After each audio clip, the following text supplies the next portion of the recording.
Hello everyone, welcome to Kerala PSC HSA English classes. This is class 22. Today I am discussing on the poem Aboriginal Australia written by Jack Davis. So this is the last poem of our module 1 poetry. So Jack Davis is a Noongar playwright and poet. Noongar is a tribe in Aboriginal Australia, and he is often referred to as the 20th century's Aboriginal poet laureate. The poem focuses on the European influences upon Aboriginal Australia. How the European invasion affected the life of the real natives, the real people, the real Australians, as well as the oppression, the death, poverty, and all the sufferings they have endured because of the European population. So Jack Davis used poetry as a way to express his frustration and grief over the plight of the Aborigines. So let's see the poem Aboriginal Australia. To the others, you once smiled a friendly smile. So we have already known the interpretation of the other. The other is always symbolized as the marginalized people, the sideline, the aboriginals. So, to the others, you once smiled, and you refers to the Western people. So, the Western people smiled in a friendly way to the aboriginals and said that we are all relatives. We were kin to one another. We are all friends, brothers. So there is no need to worry. You can accept us and we'll be all remain in a happy and friendly way. Thus, with guile for a short while, became to me a brother. So there was guile. Guile means a deceitful cunning. In an intelligent way, they used those people. And at first, they behaved like a brother, a relative, a friend. Then you swamped my way of gladness. Then what did they do? What did the Western people do? They just destroyed the happiness of these tribal people. Took my children from my side. So here we can say that the real Australians lost their indigenous culture. Their indigenous culture were mixed with the Western culture, and they lost everything they had before. Even the tribes were destroyed or they become extinct.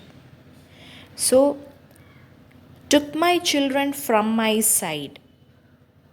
So many tribes were, destroyed or washed out, or the real Australians, the Aboriginals, were wiped out from Australia.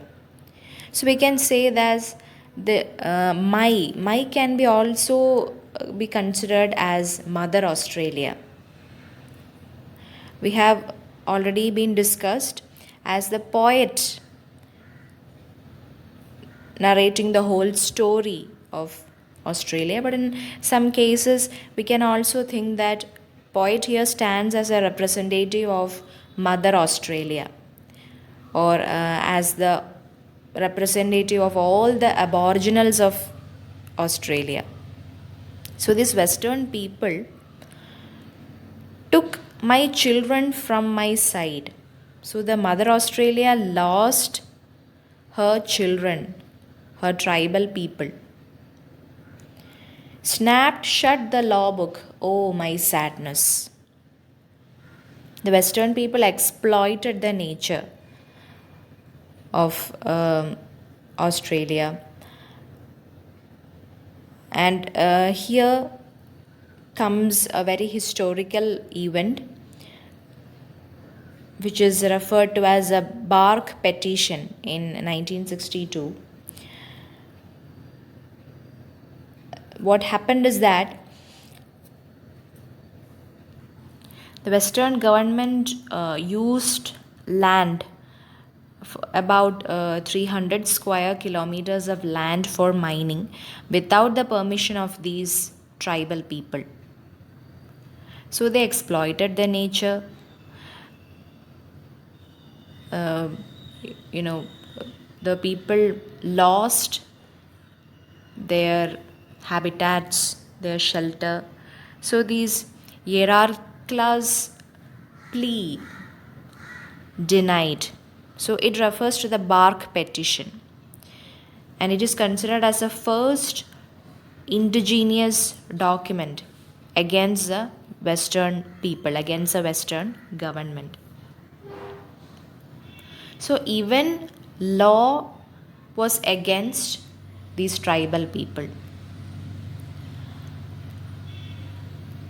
So I remember Lake George Hills. On Lake George Hills, there occurred another battle for the rights over freshwater lake. So these tribal people really suffered under the control of Western government. They lost everything. There was utter poverty, and the people, became thin like bones. The thin stick bones of people were seen everywhere. Sudden death and greed that kills, that gave you church and steeple. So the Western people were not bothered about the tribes there. They just want to colonize them, and they had this justification that we are here to make you civilized people, and it's a burden for us. It is called the white man's burden. So you have to obey us if you want a very standard life. And instead they used their land, the nature, and exploited the nature, used their land for building church. They began to convert them to, Christian religion. They lost their houses, and many tribes migrated from there. I cry again for Wararaman. Wararaman is another tribe, just like Irakala's tribe. So here, the poet again cried for another tribe because they also migrated from Australia, or many tribes got extinct, gone from kith and kind. So they thought there is no point of staying there for long because they will be dead soon. And I wondered when I would find a pen to probe your freckled mind. A writer always stands for the people of a place or a region or a society. So as a writer, as a poet, he just want to be a representative of the people and want to write against this government. So he wondered when I could do that, when I could find a pen to investigate the freckled mind of this Western people. Freckle means a brownish spot on the skin. So their mind, the mind of the Western people, were not clear. There were dark spots. So this should have been investigated earlier. So I mourned again for the Murray tribe. Next, another tribe. Now the poet is only, he can do is only lament or show sadness on these tribes, gone too without a trace. These tribes also got extinct. I thought of the soldiers' diatribe. Here comes another historical reference called the Pinjara Massacre in 1834. There was a conflict between these Pinjara tribes and the European soldiers. The soldiers, verbally attacked them. It was, diatribe means abusive speech. So now also the poet thinks about how the soldiers used bad words on these people. The smile on the governor's face. And that governor is James Stirling. He wanted to totally control these people. So there was that smile on his face. And what happened was that a massacre of the tribe. Enclave means a group of people who follows same ethnicity and cultures. And you buried me deep on McClarty's run. Edward McClarty was a politician and an owner of farm in Aboriginal Australia. And after the massacre, what happens that the dead bodies were buried on the farm of McClarty, flung into a common grave. You propped me up with Christ. That means people were converted to Christianity. Red tape. Red tape stands for the excessive bureaucracy. Rules and formalities were forcefully stamped on these people. Tobacco, grog, and fears. And what did these Western people do? They imported tobacco, grog, and fears, and this resulted in a lot of disease. And lordly rape.